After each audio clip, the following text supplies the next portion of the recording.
Hello student, আমি Swapna ABC coaching সেন্টারে তোমাদের সকলকে স্বাগত। আজ আমরা শুরু করতে চলেছি সপ্তম শ্রেণীর ইতিহাস বিষয়ে রায় মার্টিনের দ্বিতীয় পর্যায়ক্রমিক মূল্যায়ন 2026-এর 6 নম্বর সেটটি। চলো শুরু করা যাক। সঠিক উত্তরটি বেছে নিয়ে লেখো। 1-1 খুতবা কথাটির অর্থ হলো এ ভাষণ। 2 ইলতুৎমিশ খলিফার কাছ থেকে অনুমোদন পান।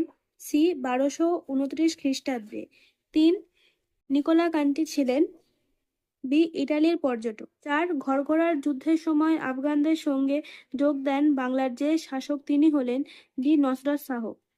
5 মুন্তাখাব উদ তওয়ারিক গ্রন্থের রচয়িতা সি আব্দুল করিম বদাউন। 6 আকবর দহশালা ব্যবস্থা চালু করেন ডি 1580 খ্রিস্টাব্দে। 7 সাফাভিরা ছিল বি ইরাকের রাজবংশ।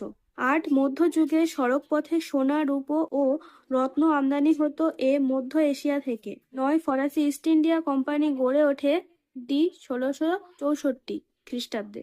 10 জিজিয়া কর পুনঃপ্রবর্তন করেন ডি ঔরঙ্গজেব। নিচের প্রশ্নগুলির নির্দেশ অনুসারে উত্তর দাও। 2 এর এ একটি বাক্যে উত্তর দাও। সঙ্গম রাজবংশের শ্রেষ্ঠ রাজা কে ছিলেন? দ্বিতীয় দেবরায়। 2 আহমেদনগরের প্রধানমন্ত্রী কে ছিলেন? মালিক অম্বর। বি সত্য অথবা মিথ্যা নির্ণয় করো। 1 মোগলরা সার্বভৌম শাসকের ক্ষেত্রে পাতশাহ বা বাদশাহ শব্দটি ব্যবহার করত। সত্য। 2 কিলা মুবারক লাল রঙের মার্বেল পাথরের তৈরি। মিথ্যা। উত্তর হবে বেলে পাথর। বেমানান শব্দটি খুঁজে বের করে লেখো। সি এর 1 টঙ্কা জিতল হুন্ডি মোহর। হুন্ডি হবে বেমানান কারণ অন্যান্যগুলি হচ্ছে কি মুদ্রা। 2 নুনিজ পেশ দুয়ার্তে বারবোসা তাজউদ্দিন ইয়ালদুজ। তাজউদ্দিন ইয়ালদুজ হবে কারণ অন্যান্যগুলি বিজয়নগরে আসা বিদেশি পর্যটক ছিল। বাম স্তম্ভের সঙ্গে ডান স্তম্ভ মেলাও। ডি এর 1 উলাক। সি ঘোড়ার ডাক ব্যবস্থা। 2 জাকাত। মুসলমানদের সম্পত্তির ওপর আরোপিত কর। 3 নেহারি বিহিসত জলবাহী নালা। 4 সরাফ।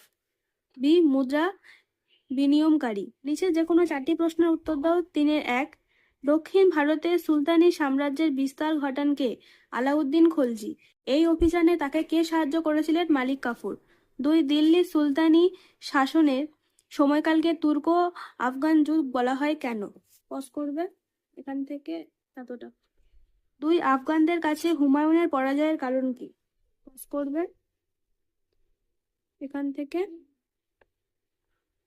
এতটা। 4 কাবুলিয়ত ও পাট্টাকি। পেজ নম্বর 73 এখান থেকে এতটা। 5 মানসবদার কারা? পেজ নম্বর 85 এখান থেকে এতটা। 6 মধ্যযুগে ভারতের শহর গড়ে ওঠা 2টি কারণ লেখো। পজ করবে এখান থেকে এতটা। নিচের যে কোনো 4টি প্রশ্নের উত্তর দাও। 4 এর 1 পানিপথের প্রথম যুদ্ধে বাবরের জয়লাভের কারণ কি ছিল? পজ করবে এখান থেকে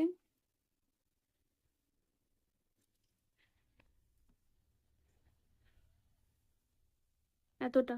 2 মহমুদ গান কে ছিলেন? তার মৃত্যুর পর বাহমনি রাজ্যের পরিণতি কি হয়েছিল? পেজ নম্বর 64।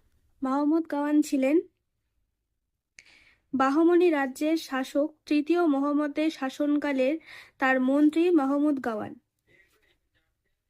এবং তিনি মারা যাওয়ার পরে কি হয়েছিলেন? এখান থেকে এতটা। 3 সুনির্দিষ্ট উত্তরাধিকার নীতির অভাব কিভাবে মুঘল শাসনকে প্রভাবিত করেছিল? পজ করবে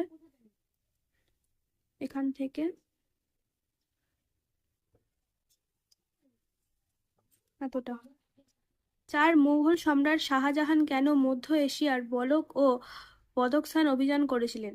পেজ নম্বর 78 এখান থেকে এতটা। 5 ভাস্কো দা গামা কত খ্রিস্টাব্দে ভারতে এসেছিলেন? 1498 খ্রিস্টাব্দে। পর্তুগিজ বণিকদের ভারতে আসার প্রধান উদ্দেশ্য কি ছিল? পেজ নম্বর 105 এখান থেকে এতটা। 6 দিল্লি শহরে মিশ্র ধরনের জনবসতি গড়ে উঠেছিল কেন? পেজ নম্বর 95 এখান থেকে এতটা। নিচে যে কোনো 2টি প্রশ্নের উত্তর দাও। 5 এর 1 মোহাম্মদ ঘুরির 2জন অনুচরের নাম লেখো। পেজ নম্বর 43 এখান থেকে তাজউদ্দিন ইয়ালদুজ, নাসিরউদ্দিন কুবাচা এগুলো লিখে দেবে। সুলতান ইলতুৎমিশের খালিফার অনুমোদন প্রয়োজন হয়েছিল কেন? পেজ নম্বর 44। ওখান থেকে এতটা। 2, ঔরঙ্গজেবের শাসনকালে মোগল রাজশক্তি দুর্বলতার 5টি কারণ লেখো। পজ করবে এটা এখান থেকে